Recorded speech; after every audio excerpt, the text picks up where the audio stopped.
শুভ সকাল বন্ধুরা, তোমরা সবাই কেমন আছো? দেখো, আজকে আমি তোমাদের সামনে খুবই একটা ইম্পর্টেন্ট টপিক নিয়ে আলোচনা করব। সেটা হচ্ছে ইলেকট্রন প্যারাম্যাগনেটিক রেজোনেন্স, ইপিআর। তোমরা যারা স্পেশালি নেট, গেট, সেট ইত্যাদি এক্সাম পরীক্ষায় বসবে, তাদের জন্য এই চ্যাপ্টারটা বা এই টপিকটা খুবই ইম্পর্টেন্ট। তোমরা যদি বিগত সালে নেট এক্সামের কোশ্চেন দেখো বা গেটের কোশ্চেন দেখো, তাহলে সেখানে দেখবে ইপিআর থেকে কিছু কোশ্চেন আসে। এবং তোমরা যারা মাস্টার ডিগ্রিতে পড়াশোনা করছো, তাদের ক্ষেত্রেও কিন্তু এই টপিকটা খুব ইম্পর্টেন্ট। দেখো, আমরা এর আগে এনএমআর নিয়ে আলোচনা করেছি, অর্থাৎ নিউক্লিয়ার ম্যাগনেটিক রেজোনেন্স। সেখানে আমরা কি বলেছিলাম, যে নিউক্লিয়ার যে একটা স্পিন, নিউক্লিয়ারের যে স্পিন, অর্থাৎ নিউক্লিয়াস যে একটা ঘুরছে, তার যে স্পিন, সেই স্পিনের সাথে যদি আমরা এক্সটার্নাল কোনো ম্যাগনেটিক ফিল্ড অ্যাপ্লাই করি, তাহলে সেখানে কি হয়, একটা রেজোনেন্স তৈরি হয়। এবং তার যে থিওরি, সেটা অ্যাকচুয়ালি এনএমআর থিওরি নামে পরিচিত। আমরা এখানে যেটা আলোচনা করব, সেটা হচ্ছে ইপিআর। ইপিআরে কিন্তু একই জিনিস ঘটে, কিন্তু এখানে নিউক্লিয়াস না ব্যবহার করে আমরা একটা ইলেকট্রনকে স্পিন হিসেবে ব্যবহার করব। অর্থাৎ একটা ইলেকট্রনের যে স্পিন, তার যে মোশন, তার এক্সটার্নাল যদি আমরা কোনো ফিল্ড অ্যাপ্লাই করি সেই সিস্টেমে, তাহলে সেই ইলেকট্রনের যে স্পিন আছে, তার সাথে সেই নিউক্লিয়াস বা সেই এক্সটার্নাল ফিল্ডের যে স্পিন বা মোমেন্টাম, তার সাথে একটা রেজোনেন্স কন্ডিশনে আসবে। এবং সেই কন্ডিশন থেকে তৈরি হবে ইপিআর, অর্থাৎ ইলেকট্রন প্যারাম্যাগনেটিক রেজোনেন্স। তো দেখো, এই যে ইপিআর এর যে ক্রাইটেরিয়া আছে, সেই 4টে ক্রাইটেরিয়া কিন্তু আমি ডিনোট করেছি। সেই 4টে ক্রাইটেরিয়া কি দেখো, লিখেছি: it detects change in the spin configuration in the substance containing one or more unpaired electron. অর্থাৎ একটা সিস্টেম, অর্থাৎ কোনো মলিকুল যদি আনপেয়ার ইলেকট্রন কন্টেন করে, বা কোনো সিস্টেম যদি আনপেয়ার ইলেকট্রন কন্টেন করে, তাহলে সেই সমস্ত ক্ষেত্রেই সাধারণত ইপিআর দেখা যায়। হ্যাঁ, যে কোনো যার ক্ষেত্রে আনপেয়ার ইলেকট্রন থাকে, পেয়ার অফ ইলেকট্রন হলে সেখানে কোনো নিউক্লিয়ার স্পিন প্লাস ও মাইনাসে ক্যান্সেল হয়ে যায়, তার জন্য সেখানে কোনো ইপিআর স্পেকটা দেখা যায় না। 1.2, absorption spectroscopy operate in microwave frequency. অর্থাৎ এই যে আমরা ইপিআর যে ইউজ করি, যে এক্সটার্নাল যে ফিল্ড ইউজ করি, সেখানটা কিন্তু সেই ফিল্ড অ্যাকচুয়ালি মাইক্রোওয়েভ রিজনের হতে হয়। যেখানে এনএমআর ছিল রেডিও ফ্রিকোয়েন্সি, এখানে হচ্ছে মাইক্রোওয়েভ ফ্রিকোয়েন্সি। এটা খুব important. 0.3, stable paramagnetic substances have simple molecules or and ions, transition metal and their complexes. এগুলো সাধারণত ইপিআর স্পেকটা দেখা যায়। আনস্টেবল প্যারাম্যাগনেটিক সাবস্টেন্স, তার মধ্যে যে যারা ইপিআর দেখা যায়, ফ্রি রেডিক্যালগুলো খুব ভালো ইপিআর দেখা যায়। তাহলে এই সমস্ত সাবস্টেন্সগুলো দেখা যায়, এবং যার ইপিআর যে ক্রাইটেরিয়া, সেই ক্রাইটেরিয়াটা আমরা এখানে বললাম। তোমাদের যে স্পেকট্রোস্কোপির যে বাঞ্চ অফ স্পেকট্রোস্কোপি আছে, তার মধ্যে এই ইপিআরটা কিন্তু খুব ইম্পর্টেন্ট, স্পেশালি নেট গেট স্টুডেন্টের জন্য। ঠিক আছে, নেক্সট পেজে দেখো আমি কি বলেছি। Theory of EPR: the spinning electron is characterised by its spin quantum number which has a value of half.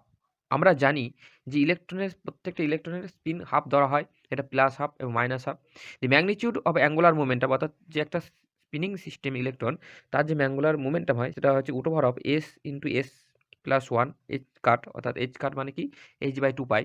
এটা এস হচ্ছে যেখানে স্পিন অ্যাঙ্গুলার মোমেন্টাম কোয়ান্টাম সংখ্যা, that is √3h/4π।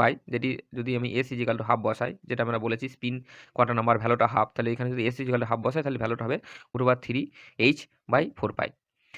The Z component of the instinct angular momentum, that is ms, has value of either plus half, যেটাকে alpha spin বলছি, অর্থাৎ plus half যেটা, যেটা actually সেটাকে বলা হচ্ছে আলফা স্পিন, ওর minus half হতে পারে, মাইনাস হাফটাকে বলে বিটা স্পিন। তাহলে দুটো স্পিন এখানে জেনারেট করা হয়, ডিনোট করা, একটা হচ্ছে আলফা স্পিন, একটা হচ্ছে বিটা স্পিন। কোনটার এনার্জি বেশি, কোনটার এনার্জি কম, সেটা আমি একটু পরেই বলবো। বলে রাখি যে আলফার এনার্জিটা বেশি, বিটার এনার্জিটা কম, সেটা কেন সেটাও বলবো। And thus angular momentum can be have only two orientation in presence of magnetic field. অর্থাৎ আমরা যে এক্সটার্নাল ম্যাগনেটিক ফিল্ড ইউজ করছি, তার মধ্যে ইলেকট্রনটা দুটো স্পিন হতে পারে। একটা সে ম্যাগনেটিক ফিল্ড, যে ফিল্ডে আমি ইউজ করছি, সেই ফিল্ডের সাথে প্যারালাল হতে পারে। আর একটা কি হতে পারে, তার অপোজিট হতে পারে, অ্যান্টি প্যারালাল হতে পারে, অ্যান্টি স্পিন ওরিয়েন্টেশন হতে পারে। একটা হচ্ছে প্যারালাল ওরিয়েন্টেশন থাকতে পারে, একটা হচ্ছে অ্যান্টি ওরিয়েন্টেশন থাকতে পারে। দুটো, একটা হচ্ছে প্লাস হাফ হবে, একটা মাইনাস হবে। এবং তার সাথে যে জেড অ্যাক্সিস যে কম্পোনেন্ট, যে অ্যাঙ্গুলার মোমেন্টাম যে জেড অ্যাক্সিস কম্পোনেন্ট, তার সাথে যদি থিটা অ্যাঙ্গেল করে, তাহলে সেই ভ্যালুটা অ্যাকচুয়ালি হবে এখানে ইলেকশনটা যেটা হবে S into S plus one H by two pi, অর্থাৎ H bar into cos theta. যেহেতু এখানে লাগোয়া কোণ কস থিটা হয় সবসময়, যেহেতু একটা জেড অ্যাক্সিস সাথে এই যে স্পিনটা একটা বিভিন্ন অ্যাঙ্গেলে ভ্যারি করবে, তাই লাগোয়া কোণ হবে কস থিটা হয়। এবং সেটার যে ভ্যালু, সেটা অ্যাকচুয়ালি মানে যে কোয়ান্টামের যে প্রিন্সিপাল কোয়ান্টাম মানে মানে নাম্বারের যে বোরের যে প্রিন্সিপাল, সেখানে হচ্ছে এমএস এইচ বাই টু পাই। হ্যাঁ, তাহলে এখান দিয়ে দেখো হচ্ছে মানে এমএস যে ভ্যালুটা actually S into S plus one cost is equal to MS হয়ে যাচ্ছে, কারণ H by two pi cancel হয়ে যাচ্ছে।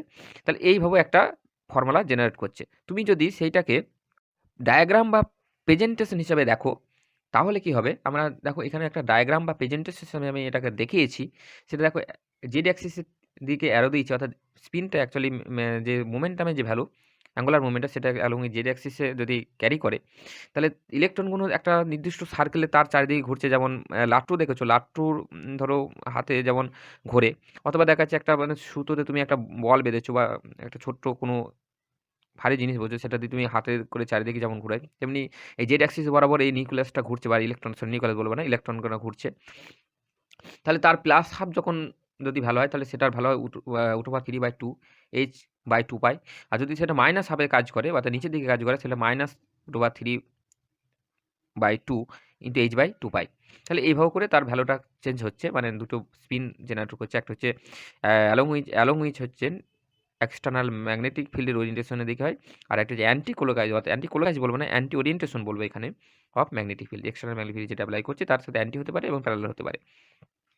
The spinning of the electron around its own axis generate a magnetic dipole. The magnetic moment on which is given by, যেটা magnetic ভ্যালুটা যেটা দিচ্ছে mu M is equal to minus g into h by eh by 4 pi me into s into s plus 1, যেটাকে generate করে হচ্ছে actually G mu B into S into S root over of S into S plus one.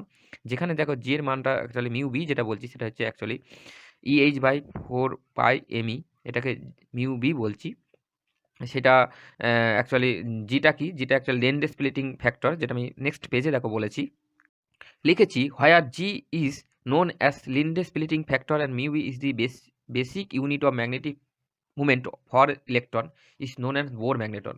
তাহলে এই যে Bohr ম্যাগনেটনের value EH by four pi ME, এটা কিন্তু খুব ইম্পর্টেন্ট ফর এক্সাম। বিভিন্ন এক্সামে এই ভ্যালুটা দেয়, সেই ভ্যালুটা দেখো আমরা লিখেছি। সেই ভ্যালুটা অ্যাকচুয়ালি হয়, যেটা আমি দেখো মাঝখানে লিখেছি calculated form of equation 9.2741 into 10 two the power minus 24 joule Tesla inverse, এটা টি ইনভার্স, এটাকে টেসলা বলে, টি ইনভার্স, ঠিক আছে। 9.2741 ইন্টু 10 টু দি মাইনাস 24, ভ্যালুটা মনে রাখবে, জুল টেসলা ইনভার্স। এবং জি, এই যে জিটা ইউজ করছে, সেটা একটা কনস্ট্যান্ট ভ্যালু। সেই কনস্ট্যান্ট ভ্যালুটা সাধারণত ফ্রি ইলেকট্রনের ক্ষেত্রে হয়ে যায় 2 এর কাছাকাছি, ওটা 2.0027, একদম অ্যাকুরেট 2 এর কাছাকাছি, যার জন্য যেটাকে 2 বলা হয়। তাহলে এটা কিন্তু তোমাদের মনে রাখতে হবে। তাহলে আমি যে দেখো তারপর লিখেছি negative indicates direction of the magnetic field, magnetic vector is opposite to the angular momentum. অর্থাৎ নেগেটিভ মানেটা হচ্ছে, এখানে নেগেটিভ ভ্যালুটা অ্যাকচুয়ালি স্পিনের অপোজিট, সেটাকে বোঝাচ্ছে। এবং এখানে দেখো একটা জেড অ্যাক্সিসে বলা যে ইলেকট্রন কীভাবে ঘুরছে, যে ম্যাগনেটিক ফিল্ড কী চেঞ্জ হচ্ছে, সেটা দেখো আমরা এখানে ছবি আকারে ডায়াগ্রামে দেখিয়েছি।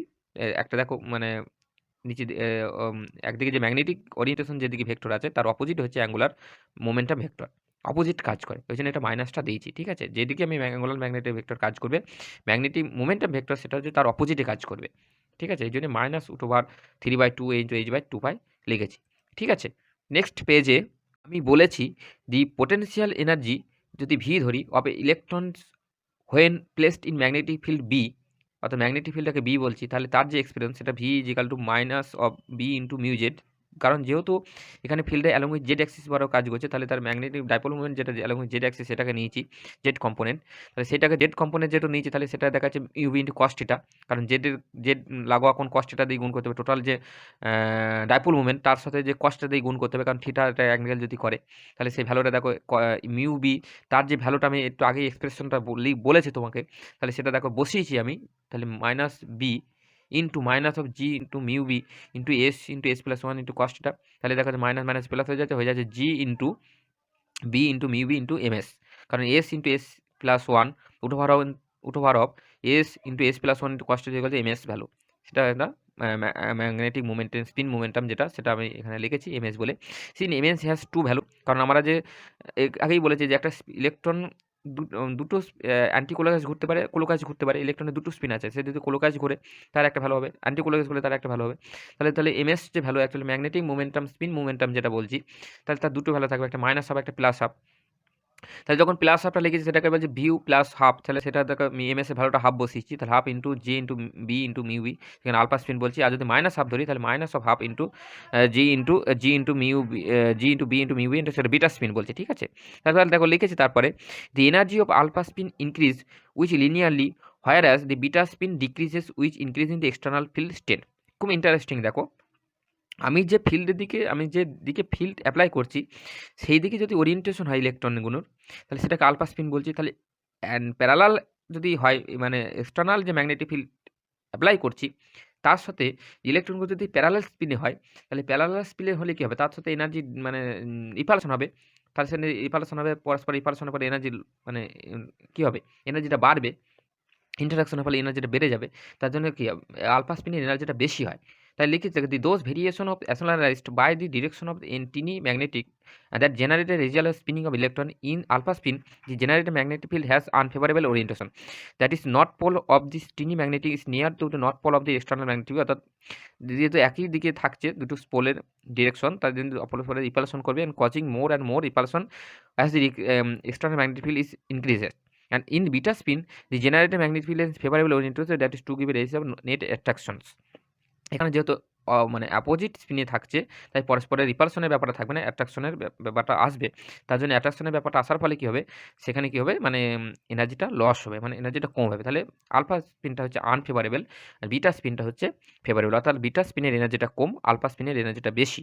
তাই যদি হয় তাহলে আমি যদি সেটা প্রেজেন্ট ছবি হিসাবে দেখি, মানে ডায়াগ্রাম হিসেবে দেখি, তাহলে কি দেখব, তাহলে দেখবো দেখো আমি দেখো এখানে একটা প্লট করেছি ফিল্ড ভার্সেস মানে পোটেনশিয়াল এনার্জিটা, পোটেনশিয়াল যে ভি বলেছি, আর ফিল্ড এক্সটার্নাল ম্যাগনেটিক ফিল্ড যেটা সেটাকে বি বলেছি। এবং যদি প্লট করি তাহলে দেখো আলফা স্পিনে যেটাকে বলছি সেটার ভ্যালুটা উপরে প্লাস হাফ যেটা, আর মাইনাস হাফের জন্য যেটা বলছি বিটা স্পিন সেটা এনার্জি নেবে। এবং এই দুটো মানে ডিফারেন্স যেটা, এই যে দুটো গ্যাপের মধ্যে যে এনার্জি ডিফারেন্স, সেইটা কিন্তু অ্যাকচুয়ালি হবে ডেল্টা ভি বলতে পারো। অনেক বই তোমাদের ই থাকবে, কোনো ব্যাপার নেই, তুমি যেমনভাবে ডিনোট করবে তেমনভাবে লিখবে, কোনো অসুবিধা কিছু নেই। আর দেখো ওই বোর ম্যাগনেটিংয়ের যে ভ্যালুটা সেটা অ্যাকচুয়ালি ইএইচ বাই 4πme, সেটা আমি এখানে মিউ বি সমান বলে দিয়েছি। এখানে যে সিলেকশন রুলটা ইউজ করি ইপিআর এর ক্ষেত্রে, delta that is delta MS is equal to plus মাইনাসে 1 and delta MI is equal to plus মাইনাসে 0। খুবই ইম্পর্টেন্ট সিলেকশন রুল, আবার বলছি ডেল্টা এমএস অর্থাৎ ম্যাগনেটিক মোমেন্টামের যে ভ্যালুটা সেটা হচ্ছে প্লাস মাইনাসে 1 হলে তবেই সেই ট্রানজেকশনটা হবে।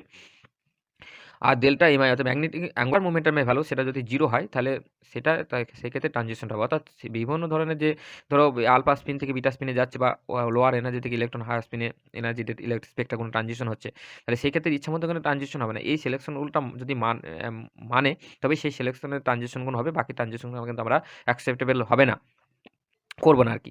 তাহলে এখানে কিন্তু এই যে কোশ্চেনটা delta MS is equal to plus minus 1 and delta MI is equal to 0, এটা খুব মাথায় রাখতে হবে। আমি যখন নেট পরীক্ষা দিয়েছিলাম 2015 সালে, সেইখানে ক্ষেত্রে এই যে কোশ্চেনটা 4 নম্বরে দিয়েছিল যে ইপিআরের ক্ষেত্রে সিলেকশন রুলটা কী, ডেল্টা এমএস প্লাস মাইনাস 1 আর delta MI plus minus delta MI is equal to 0, ঠিক আছে। সাধারণত এটাই হয় ইপিআরের ক্ষেত্রে, তাহলে সেটা মনে রাখতে খুবই ইম্পর্টেন্ট এই টপিকটা। কারণ আমি যদি এই কোশ্চেনটা অ্যাটেম্প না করতে পারতাম তাহলে হয়তো আমার নেটের সিএসআর হয়তো আসতো না, ঠিক আছে। তাহলে ব্যাপারটা বুঝতেই পারছো যে কীভাবে কী টাইপের নেটে কোশ্চেন আসে কোন জায়গা থেকে, ঠিক আছে। তাহলে সেইভাবে তোমরা কিন্তু প্রিপারেশন নেবে, ঠিক আছে।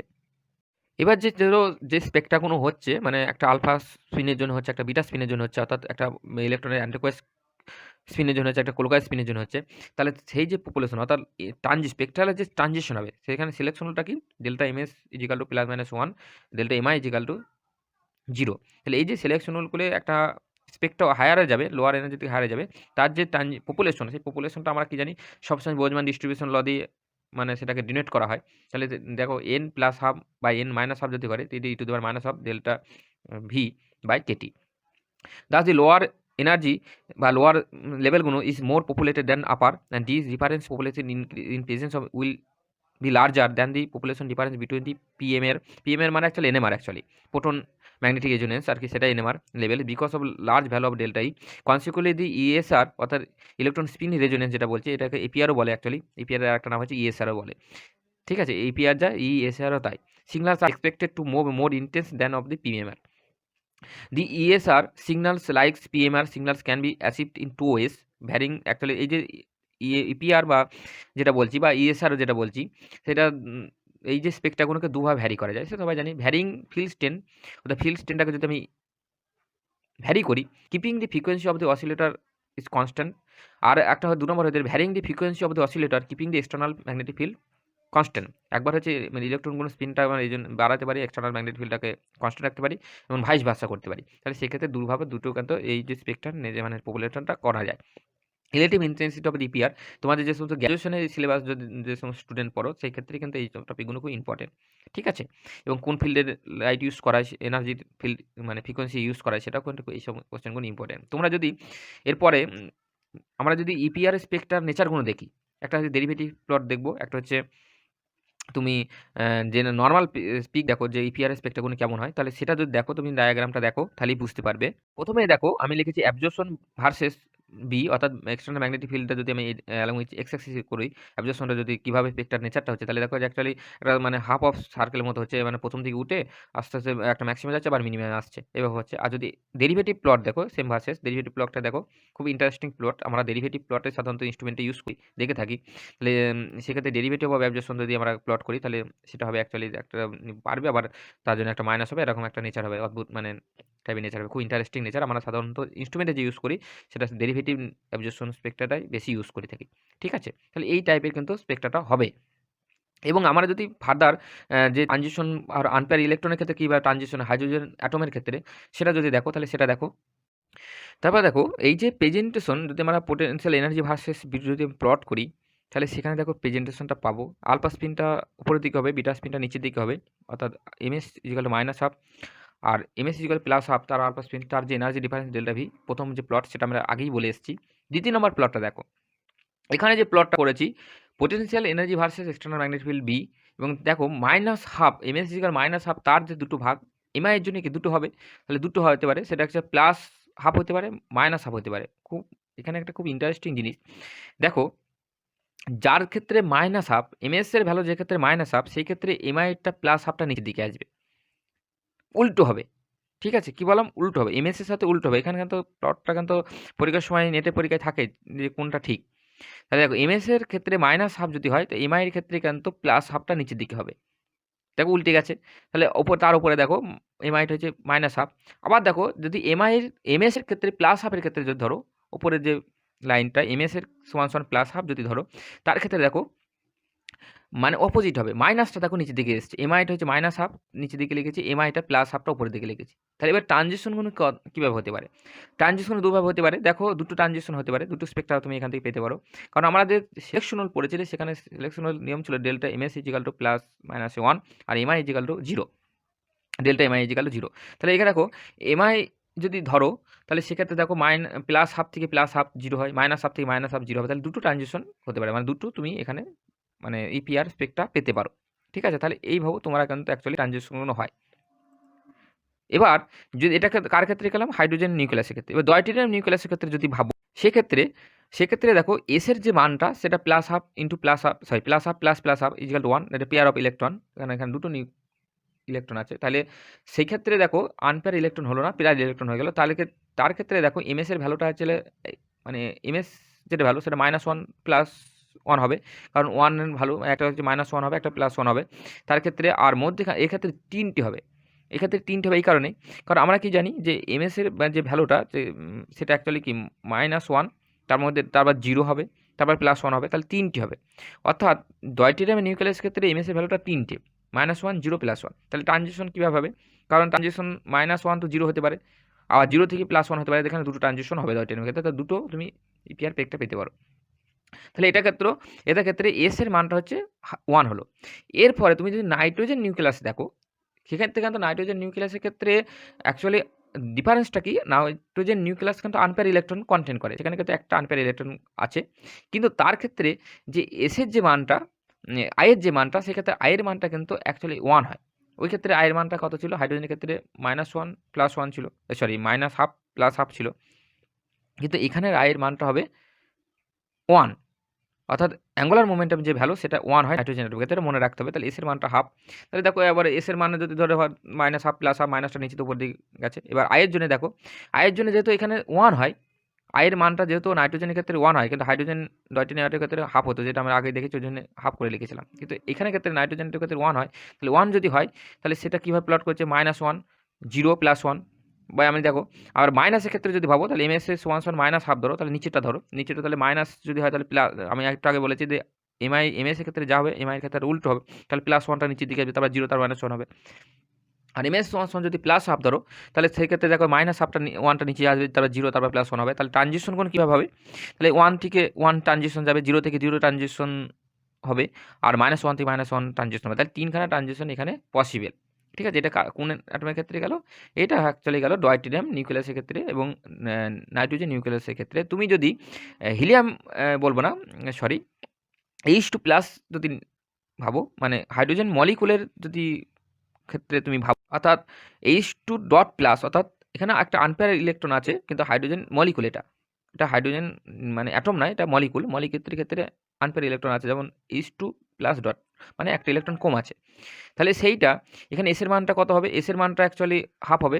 আচ্ছা, আর আয়ের মানটা কত হবে? আয়ের দেখো এখানে দুখানা নিউক্লিয়াস আছে, মানে হাফ প্লাস হাফ, তার মানে 1 হবে। তাহলে অ্যাকচুয়ালি বেসিক্যালি এটা কিন্তু অ্যাকচুয়ালি মানে ব্যাপারটা হয়ে যাবে নাইট্রোজেন নিউক্লিয়াসের মতো, যেটা আমি একটু আগে করে আসলাম। কার মতো হবে? নাইট্রোজেন নিউক্লিয়াসের ক্ষেত্রে। তাই নাইট্রোজেন নিউক্লিয়াসের ক্ষেত্রে যদি হয়, তাহলে দেখো একই রকম করেছে নাইট্রোজেনের মতো। কি করেছি? দেখো এমএস সমান নিচে -1/2 লিখেছি, আর এমএস সমান +1/2 উপরে লিখেছি। তার দেখো দুটো ভাগ যে 3টে, যেখানে আয়ের মানটা যেহেতু 1, তাহলে +1 0 -1 হবে, কারণ হাফের ক্ষেত্রে।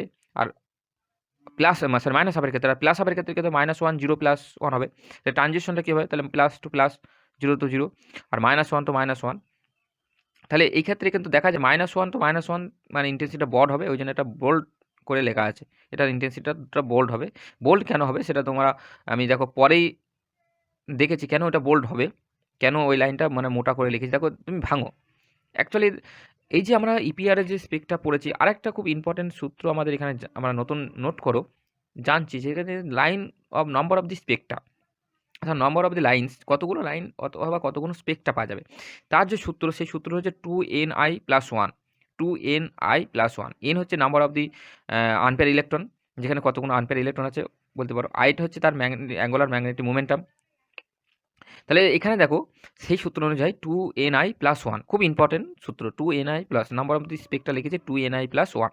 তাহলে দেখো প্রথমে ক্ষেত্রে দেখো, যেটা যদি হয়, যদি n সমান যদি 1 হয়, তাহলে কত হবে? 3 হবে, ট্রিপলেট হবে। তাহলে ট্রিপলেটে যদি হয় তাহলে 1:2:1। নাইট্রোজেন অ্যাটমের ক্ষেত্রে দেখো, নাইট্রোজেন অ্যাটমের ক্ষেত্রে n এর একটা নিউক্লিয়াস আছে, আনপেয়ার ইলেকট্রন, সরি এখানে nটা নিউক্লিয়াস বলবো না, nটা বলবো number of the unpaired electron.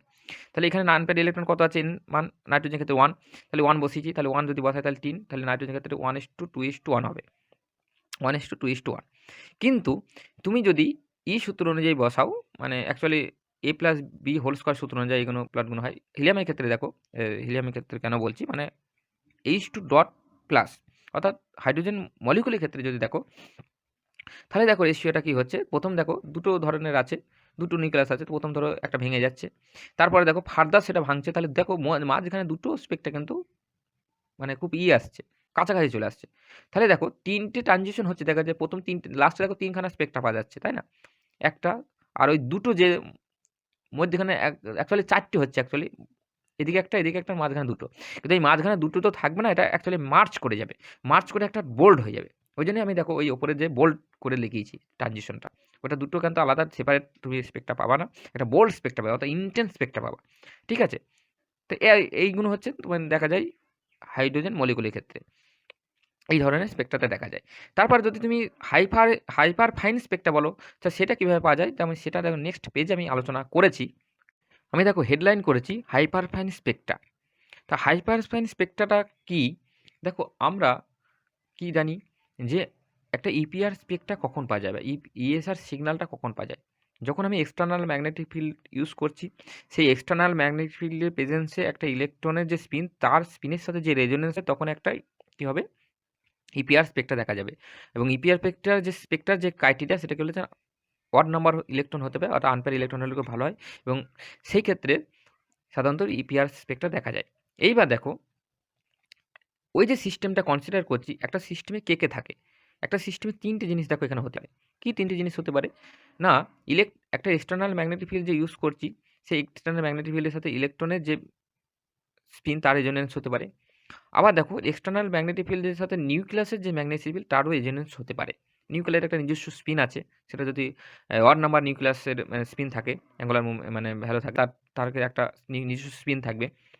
তাহলে নিউক্লিয়াসের একটা স্পিন আছে, ইলেকট্রনের একটা স্পিন আছে, আর এখানে আমি এক্সটার্নাল ম্যাগনেটিক ফিল্ড ইউজ করছি। তাহলে তিনটে জিনিস কিন্তু সাইমেন্টানেলি একটা সিস্টেমে অপারেট হচ্ছে। তাহলে এবার দেখো এই যে এক্সটার্নাল ম্যাগনেটিক ফিল্ডের সাথে যদি ইলেকট্রনের যে স্পিন তার যদি রেজোনেন্স হয় তাহলে ইপিআর দেখা যায়।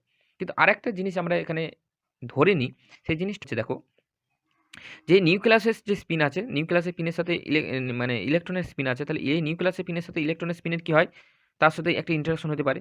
তাহলে এই যে নিউক্লিয়াসের স্পিনের সাথে ইলেকট্রনের স্পিনের যদি ইন্টারাকশন হয়, তাহলে সেই ক্ষেত্রে কিন্তু হাইপার স্পাইন স্পেক্ট্রা দেখা যায়। আবার বলছি, দেখো ইলেকট্রনের যে স্পিন আর রেজোনেন্স মানে এক্সটার্নাল ম্যাগনেটিক ফিল্ড ইউজ করছে, তার যদি স্পিন তার সাথে যে সিগন্যাল দেখা যায় সেটা সাধারণত ফাইন স্ট্রাকচার দেখা যায়, not hyperfine, only fine structure আর স্পাইন স্পেক্ট্রা।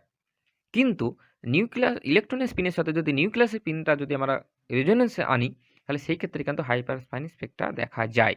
অর্থাৎ অ্যাক্টিভ যে নিউক্লিয়াস আছে তার সাথে যদি এই ইলেকট্রনের যে স্পিন তার সাথে রেজোনেন্স হলে তখন হাইপার স্পাইন স্ট্রাকচারটা পাওয়া যায়। আমি লিখেছি the interaction of the magnetic movement of an electron with those of the surrounding magnetic active nuclear result in the hyperfine structure in the SAR signal, that is a signal absorption signal split into more than one signal।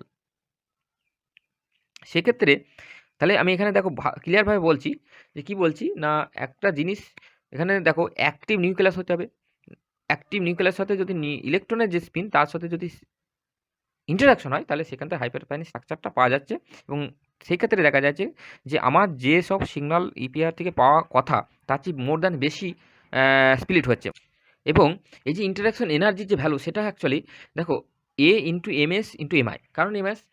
কারণ এখানে দেখো মানে একটা ইলেকট্রনের যে spin থাকছে তার MS magnetic value যে এমএস, এবং নিউক্লিয়ার যে স্পিন থাকছে তাহলে তার এমআই, এবং একটা একটা কনস্ট্যান্ট যে এটাকে বলা হচ্ছে কাপলিং কনস্ট্যান্ট, সেটা হচ্ছে হাইপারফাইন কাপলিং কনস্ট্যান্ট, যেটা আমি এখানে লিখেছি। দেখো this interaction energy is expressed as A MS MI, where A is a constant terms known as hyperfine coupling constant or hyperfine splitting constant. It represents the extent of interaction between the electrons and interacting nucleus. The total energy including the interaction energy is capital V, সেটা হচ্ছে capital V into G into B into B into S. দেখো এই যে G into B S, B into M S, এই actually value, এই ভ্যালুটা কি EPR যে এনার্জি এক্সপ্রেশন সেইটা, প্লাস তার সাথে ইন্টারাকশন এনার্জিটা যোগ হচ্ছে এ ইন্টু এম এস এমআই। ঠিক আছে, and those is given value of MS, the potential energy also depends value of MI. এবং দেখো তাহলে একটা জিনিস দেখো, একটা সিস্টেমে দেখো একটা নিউক্লিয়াস আছে, একটা ধরো কি আছে ইলেকট্রন আছে, তাহলে 4 ধরনের ইন্টারাকশন হতে পারে, 8টি পোটেনশিয়াল এনার্জি ডিফারেন্স বার হতে পারে। যদি তুমি লোয়ার এনার্জি থেকে ধরো তাহলে দেখো কি হবে, -12 যখন ইলেকট্রনের স্পিনটাকে -12 ধরছো এবং নিউক্লিয়াসটাকে -12 ধরছো, তখন কি হবে পোটেনশিয়াল এনার্জি ভি ও মাইনাস বলছে, মাইনাস তাকে মাইনাস চলে যাবে, minus into G into B into B -14 into A. দেখো ওই উপরের ইকুয়েশনে বসাও, এম এস এর ভ্যালু যদি -12 বসাও আর এম আই এর ভ্যালু যদি -14 হয়ে যাচ্ছে। আর অ্যাকচুয়ালি যদি এখানে দুটোই মাইনাস হয় তাহলে মাইনাসে প্লাস হয়ে যাবে, তাহলে অ্যাকচুয়ালি হয়ে যাচ্ছে কি -12 of G into into B into B plus of 14 হচ্ছে। ঠিক আছে, তারপরে দেখো নেক্সটটা যদি দেখো -12 প্লাস হাফ যদি করো, তাহলে -12 প্লাস হবে -12 into G into B into B into plus of minus, দুটোর ক্ষেত্রে যদি মাইনাস ধরো তাহলে দুটোর ক্ষেত্রে মাইনাস হলে প্লাস হয়ে সরি একটা প্লাসটা মাইনাস হচ্ছে, তাহলে এখানে মাইনাস হচ্ছে -14 এ। আর যদি এভাবে করেসপন্ডিং যদি বার করো প্লাস, তারপরে এবার দেখো নিউক্লিয়াসের পিনটা তুমি প্লাস ধরলে, নিউক্লিয়াসের পিনটা যদি প্লাস ধরো তাহলে সেই ক্ষেত্রে কী হবে, এবার দেখো ইলেকট্রনিক যে স্পিন সেটাকে যদি প্লাস ধরি, আগে দুটো মাইনাসের ক্ষেত্রে গেলাম, এবার প্লাসের ক্ষেত্রে করি, তাহলে minus plus half minus half, তার সেক্ষেত্রে হবে অ্যাকচুয়ালি কি, দেখো এখানে half of G into B into mu B minus of 1/4 এবং লাস্টে যদি দুটি প্লাস ধরি তাহলে দেখো সব দুটি প্লাস হবে। তাহলে এইভাবে করসপন্ডিং 4টি এনার্জি আমি পাবো, 4টি এনার্জির ভ্যালু আমরা পাবো। তাহলে এখানে কিন্তু 4টি স্পেক্ট্রা দেখা যাবে। একটা যদি রেজোন্যান্স করে ইলেকট্রনের স্পিনের সাথে নিউক্লিয়ার স্পিনে, তাহলে 4টি সেপারেট স্পেক্ট্রা জেনারেট হবে, কিন্তু হওয়ার দরকার কথা ছিল দুটো, তাহলে হয়ে যাচ্ছে 4টে। তাহলে যদি ম্যাগনেটিক ফিল্ডটা খুব বেশি হয়, স্ট্রং হয়, তাহলে সেক্ষেত্রে কী হয়, এই ইলেকট্রনিক স্পিনের সাথে নিউক্লিয়ার স্পিনের যে রেজোনেন্স হয় সেটা নেগলেক্ট করা হয়, কিন্তু অন্য ক্ষেত্রে কনসিডার করা হয়। তাহলে কনসিডার যদি করো হাইপারসনিক ক্ষেত্রে দেখো ফার্দার স্প্লিট হচ্ছে, যে কোনো ইপিআর স্পেক্ট্রা দেখো ফার্দার স্প্লিট হচ্ছে, কারণ দুটো হওয়া দরকার 4টে হচ্ছে এখানে অনুযায়ী। তাহলে সেইভাবে কিন্তু আমরা হাইপারসপাইন স্পেক্ট্রাগুলো পাচ্ছি। ঠিক আছে, এবার দেখো যদি আমরা ছবি আকারে দেখি, সেটাকে যে প্রেজেন্ট হিসেবে দেখি, ডায়াগ্রাম হিসেবে দেখি, তাহলে সেটা কীভাবে দেখবো, আমি দেখো পরের পেজে সেটা আমি বলেছি। তাহলে দেখো পোটেনশিয়াল এনার্জি ভার্সেস যদি আমি বি প্লট করি এক্সটার্নাল ম্যাগনেটিক ফিল্ড, তাহলে যখন আমি ফিল্ড অ্যাপ্লাই করিনি তখন দেখো একটা স্ট্রেট লাইন আছে, তারপর যখন আমি ফিল্ড অ্যাপ্লাই করলাম তখন কী হলো, ইলেকট্রনটা ধরো হাইড্রোজেন অ্যাটমের ক্ষেত্রে যদি কনসিডার করো, তাহলে মাইনাস হাফ প্লাস হাফ হতে পারে, তাহলে মাইনাস হাফটা নিচের দিকে প্লাস হাফটা উপরের দিকে, তাহলে দুটো ভাগ হলো। তারপর দেখো যদি আমি ইন্টারাকশনটা যদি না ভাবতাম, ইন্টারাকশনটা যদি আমি কনসিডার না করতাম, তাহলে কী হতো, ইন্টারাকশন যদি আমি কনসিডার না করতাম তাহলে দেখো আমি ডটেড লাইনে দেখেছি, ডট ডট ডট করে যে লাইনটা দেখেছি না, সেই ক্ষেত্রে দেখো আমি সেরকম হতো, কী দেখেছি দেখো, তার যে এনার্জির এক্সপ্রেশন যে ভ্যালু সেটা কী হতো, half of G into B into mu B, এবং করসপন্ডিং একটা হয়তো মাইনাস একটা প্লাস হতো, তার দুটো হতো, তাহলে দুটো ডট লাইনে হবে, তাহলে মাইনাসের জন্য হলে মাইনাস আর প্লাস জন্য প্লাস, তাহলে সেখান থেকে কিন্তু কোনো রকম ডিফারেন্স হতো না, দুটো স্পেক্ট্রা দেখা যেত, দেখতে পাচ্ছি দুটো স্পেক্ট্রা, দুটো লাইন হতো। কিন্তু যখন আমরা অ্যাপ্লাই করছি, মানে যখন আমরা কনসিডার করছি ইলেকট্রনের সাথে নিউক্লিয়াসের ইন্টারাকশন যদি কনসিডার করি, তাহলে দেখা যাচ্ছে এমআইটা যখন ভ্যালুটা, এমআই ভ্যালুটা যখন প্লাস হতে পারে। আবার দেখো আমি আরেকটা জিনিস বলেছি কি, যে এমএস এ যখন মাইনাস হাফ বলবো তখন এমআই যখন প্লাস হাফ বলবো, ঠিক আছে, উল্টোটা হয়। তাহলে সেক্ষেত্রে এমআই যে ভ্যালু যদি মাইনাস হাফ বলি প্লাস হাফ বলি, তারপর দেখা যাচ্ছে তার জন্য দুটো হবে, উপরের জন্য দুটো হবে, তাহলে দুটো 4টে হচ্ছে, যেগুলো আমি বোল্ড কালোতে দেখেছি বোল্ড করে। তাহলে তার যে এনার্জি করসপন্ডিং যে এনার্জি এক্সপ্রেশন ভ্যালু সেগুলো আমরা দেখিয়েছি, হ্যাঁ, একটা দুটো তিনটে চারটে অ্যাকচুয়ালি ডটেড লাইনে যদি, সেক্ষেত্রে ডটেড লাইন যেগুলো দেওয়া আছে সেগুলো হচ্ছে মানে যদি আমরা কনসিডার করি না আর কি, ইলেকট্রনের ইন্টারাকশন এনার্জি যদি নিউক্লিয়াসের সাথে ইন্টারাকশন এনার্জি যদি কনসিডার না করতাম তাহলে সেটা কী হতো, আর কনসিডার করলে কী হতো সেটা আমরা এখানে সুন্দরভাবে প্রেজেন্ট করে দেখিয়েছি। খুবই ইন্টারেস্টিং একটা প্লট, হ্যাঁ, তোমাদের এটা যদি দেখো মন দিয়ে তাহলে তোমরা এখান থেকে বুঝতে পারবে। এবং ট্রানজিশন সেক্ষেত্রে কোন ক্ষেত্রে ট্রানজিশন হবে, সেই একই নিয়ম, যেক্ষেত্রে MI is equal 0, delta MI is equal 0, delta MS equal plus minus half, সেক্ষেত্রেই অ্যাকচুয়ালি হাফ বলবো এখানে, delta MS equal plus minus 1 not half, আর ডেল্টা এমআই ইজিক্যাল 0, সেই ক্ষেত্রে অ্যাকচুয়ালি ট্রানজিশনগুলো হবে। সেইভাবে ট্রানজিশনগুলো তুমি দেখিয়েছি আমি, তোমরা একটুখানি যদি দেখো তাহলেই বুঝতে পারবে। ঠিক আছে, লিখেছি the separation between two absorptions is A, thus the constant A represents the separation between the two hyperfine lines of ESR spectrum. In terms of frequency we can write, যদি ফ্রিকোয়েন্সি আকারে যদি আমি লিখি তাহলে কি লিখবো, তাহলে মিউ ওয়ানটা কি সমান সমান G into B mu B by half plus of half into A into H দিয়ে ভাগ করেছি, এখানে এনার্জিটাকে এনার্জি দিয়ে ভাগ করলে সেটা ফ্রিকোয়েন্সি আকারে পাওয়া যায়, যখন এমআই ইজিক্যাল প্লাস হাফ ধরি তখন। আবার মিউ টু করসপন্ডিং যখন এমআই ইজিক্যাল মাইনাস হাফ ধরছি। ইন টার্মস অফ ম্যাগনেটিক ফিল্ডে যদি বি1, এটার ক্ষেত্রে অ্যাকচুয়ালি ফ্রিকোয়েন্সিটাকে ক্ষেত্রে কনসিডার করছি, আর যদি বি1 মানে ফিল্ডটাকে যদি আমরা চেঞ্জ করি, দুটো অবস্থা, একটা ফিল্ড চেঞ্জ করতে পারি, একটা ফ্রিকোয়েন্সি অসিলেটরের যে ফ্রিকোয়েন্সি সেটা চেঞ্জ করতে পারি। ফ্রিকোয়েন্সি চেঞ্জ করলে সেখানে মিউ1 আর মিউ2 হবে, আর যদি ফিল্ড চেঞ্জ করি তাহলে তার যে ভ্যালু সেগুলো চেঞ্জ হবে, দেখো দেখিয়েছি সেটা +1 ক্ষেত্রে -1, এক্ষেত্রে তুমি ম্যাথামেটিক্স সিম্পল নিয়ম, সেটা তুমি একটুখানি দেখলেই বুঝতে পারবে। ঠিক আছে, তাহলে এইটা হচ্ছে অ্যাকচুয়ালি বিভিন্ন দুটি নিউক্লিয়াস সাথে ইলেকট্রনের যে সেপারেশন বা তার যে থিওরি, তার যে কেমিস্ট্রিটা আমি এখানে আমরা সুন্দরভাবে প্রেজেন্ট করলাম। এইবার দেখো সব ক্ষেত্রেই যে একটাই নিউক্লিয়াস থাকবে, একটা ইলেকট্রন থাকবে তার তো কোনো ব্যাপার নেই, মোর দ্যান 2 নিউক্লিয়াস হতে পারে, অথবা দুটো নিউক্লিয়াস হতে পারে। তাহলে মানে আগেরটা ক্ষেত্রে কেস করলাম একটা নিউক্লিয়াসের ক্ষেত্রে। এবার যদি দুটো নিউক্লিয়াস হয়, দুটো নিউক্লিয়াস অর্থাৎ দুটো নিউক্লিয়াই হয়, তাহলে সেই ক্ষেত্রে কী হবে দেখো, এক্ষেত্রে দুটো নিউক্লিয়াসের সাথে সেই ইলেকট্রন যে আনপেয়ার ইলেকট্রন যেটা আছে, সেই আনপেয়ার ইলেকট্রনের সাথে দুটো নিউক্লিয়াসের ইন্টারাকশন আসবে, তাহলে সেক্ষেত্রে এনার্জির ভ্যালু সেটা চেঞ্জ হবে। কীভাবে চেঞ্জ হবে, G into B into mu B into MS plus of A1 MS এমআই1 প্লাস A2 এমএস এমআই2। দেখো এখানে দুটো নিউক্লিয়াস, তাহলে নিউক্লিয়াসের যে একটা নিউক্লিয়াস জন্য তার যে ম্যাগনেটিক ভ্যালু মোমেন্টাম ভ্যালু সেটা এমআই1 বলছি, আর অন্যটার ক্ষেত্রে Mi2 বলছি। আর এখানে ক্ষেত্রে ইলেকট্রন যেহেতু একটা, তাহলে দুটো MS দুটো ক্ষেত্রেই। তাহলে এখানে দেখো যদি আমরা এই যে MS এর ভ্যালু +½ টু -½ আর Mi যদি -½ টু +½ এইভাবে যদি ভ্যারি করি, তাহলে এনার্জির এক্সপ্রেশন কটা পাবো? 1টা 2টো 3টে 4টে 5টা 6টা 7টা 8টা 8 ধরনের এনার্জির এক্সপ্রেশন পাবো। সেটা আমরা দেখো লিখেছি। কোন ক্ষেত্রে কি সেটা আমরা করেসপন্ডিং এনার্জি তার ভ্যালুগুলো লিখেছি, তোমরা একটু দেখলেই পাবে। ঠিক আছে, এর করেসপন্ডিং যে তোমরা যদি থিওরিটা জানতে চাও, কেল কাপুরের ভলিউম 4 তোমরা দেখতে পারো। কেল কাপুরের ভলিউম 4 খুব সুন্দর করে এই এনার্জি এক্সপ্রেশনগুলো দেওয়া আছে। সেখান থেকে তোমরা বইটা যদি কেনো বা বইটা তোমাদের কাছে থাকে, তাহলে তোমরা অবশ্যই সেটাকে স্টাডি করবে। ঠিক আছে, এর যদি এই যে আমরা এনার্জির এক্সপ্রেশন 8টা এনার্জি পেলাম, এই 8টা এনার্জিটা আমরা যদি ডায়াগ্রাম ভেবে প্রেজেন্ট করি, তাহলে সেটা দেখো কীভাবে দেখিয়েছি মানে সেটা দেখো একটু।